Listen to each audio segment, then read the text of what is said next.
Hi welcome to MVR logics mathematical operation నుండి one of the question మనం discuss చేస్తున్నామండి. ఇక్కడ అడిషన్ అనగా డివిజన్, డివిజన్ అనగా సబ్స్ట్రాక్షన్, సబ్స్ట్రాక్షన్ అనగా మల్టిప్లికేషన్, మల్టిప్లికేషన్ అనగా అడిషన్ అయినచో 24 + 3 డివైడెడ్ బై 5 - 3 ఇంటూ 15 యొక్క విలువ ఎంత అని ఇచ్చాడండి. ఇలాంటి క్వశ్చన్ ఎగ్జామ్ పాయింట్ ఆఫ్ వ్యూలో వస్తే ఏ విధంగా సాల్వ్ చేయాలో చూద్దాం. ఫస్ట్ ఇచ్చినటువంటి వాల్యూస్ రాద్దామండి. ఇక్కడ 24 + 3 డివైడెడ్ బై 5 - 3 ఇంటూ 15 ఇచ్చాడండి. సో ఇక్కడ ఇచ్చినటువంటి వాల్యూస్ రాసాం కదా, ఇక్కడ ఏం చేయాలి అని అంటే నెక్స్ట్ మనకి ఇక్కడ ఇచ్చినటువంటి ఆపరేషన్స్ ఏవైతే ఉన్నాయో వాటిని చేంజ్ చేసి రాయాల్సి ఉంటుందండి. ఇక్కడ 24 ఇక్కడ ప్లస్ అంటే మనకి ఏమి ఇచ్చాడు, డివిజన్ ఇచ్చాడు కాబట్టి ఇక్కడ డివిజన్ రాయాలండి. డివిజన్ 3 తర్వాత ఇక్కడ డివిజన్ అంటే ఏం రాయాలి అని అంటే ఇక్కడ సబ్స్ట్రాక్షన్ ఇచ్చాడు కాబట్టి -5. అలాగే ఇక్కడ సబ్స్ట్రాక్షన్ అంటే ఏమి ఇచ్చాడు అని అంటే మనకు మల్టిప్లికేషన్ ఇచ్చాడు కాబట్టి ఇంటూ 3.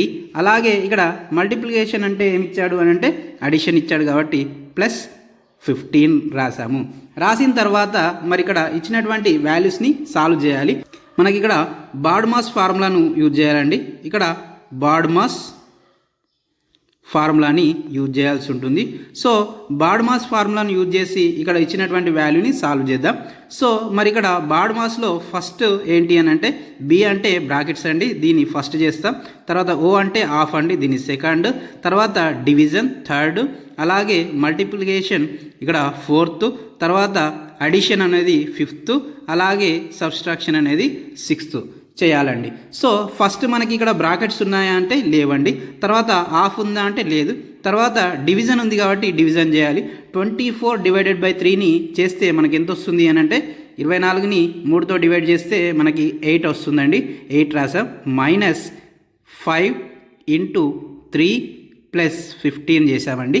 ఓకే, ఇచ్చినటువంటి వాల్యూ రాసాం. తర్వాత మనకి డివిజన్ అయిపోయిన తర్వాత మల్టిప్లై చేయాలండి. ఇక్కడ మల్టిప్లై ఉంది కాబట్టి దీన్ని చేస్తున్నాం. ఇక్కడ 8 అలాగే రాసాం. రాసి ఇక్కడ 5 × 3 ఎంత అవుతుంది అని అంటే మనకి 15 + 15 రాసామండి. తర్వాత మల్టిప్లికేషన్ తర్వాత అడిషన్ ఇచ్చాడు కాబట్టి ఇక్కడ అడిషన్ చేయాలండి. ఇక్కడ ఈ వాల్యూని చేస్తాం కాబట్టి మరి ఇక్కడ -15 ఇక్కడ +15 ఎంత అవుతుంది అని అంటే మనకి 0 అవుతుంది కాబట్టి 8 - 0 మనకి ఎంత వస్తుంది అని అంటే 8 వస్తుంది. అంటే మనకి ఇక్కడ వాల్యూ ఏంటి అని అంటే 8 వచ్చింది కాబట్టి option D is the right answer. మన వీడియో కనుక నచ్చినట్టయితే లైక్, షేర్, సబ్స్క్రైబ్ చేయడం మర్చిపోకండి.